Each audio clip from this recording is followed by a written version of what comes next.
Bir necha kun avval xonandalar ham soliq to'lashi mumkinligi haqida xabarlar tarqalgandi. Bu xabarga xonanda Samandar Hamroqulov va boshqa san'atkorlar o'z munosabatini bildirib chiqishdi. Xonanda Davron Ergashev soliq to'lash shartligi bu qaror to'g'ri ekanligini aytib chiqdi. U gaplari orasida bir necha kun avval operatsiya uchun xalqdan pul yig'ayotgan Aziz Rametovga ham gapirib o'tdi. Bir ikkita narsalarni ham ko'rdim, endi otini aytmayman. Kasal bo'lsa ham, "Men kartamga pul tashlab yuboringlar" deydi. Uyalinglar, hamda to'g'risi. Uyalinglar.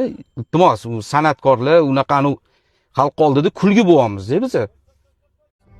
Bunga javoban aktyor va xonanda Aziz Rametov Davron Ergashevning ushbu videosi ostiga shu so'zlarni yozib qoldirdi.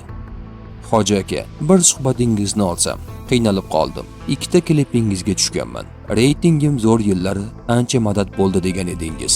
Maylida ish haqimni ham $1000 bo'lgan paytda bergan summangizni eslayman. Uni ishchi bolalarimga bo'lib berganman. Siz toshkentlik insonsiz. Baribir savdolashib, ondan 3 qismini berasiz. Qolganiga xizmatdaman ukam deb qutilgansiz. Aka, 2 marta ham to'yimga ham chaqira olmadim. Marosimlarni ayollarni o'ziga qilishga harakat qildik, sunnatga muvofiq. Shunga xizmat qiladigan joyingiz bor edi. Roziligimni olgingiz kelsa, boshimga bir musibat tushib qoldi. 20 yil avval kinoda belim bilan bo'ynim singan ekan. Doktorlar biroz o'qimaganlarni qo'liga tushib qolganmiz.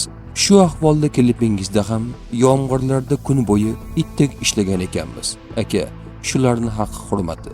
$50,000 berib turing. Uyimni nomingizga o'tkazib turaman. 600,000 baholangan uy. Biz bankka ishonmayapmiz-da, siz Hoji akaga ishonamiz. Iltimos, siylay rahimli insonsiz-ku deb o'z so'zini yakunladi Aziz Rametov.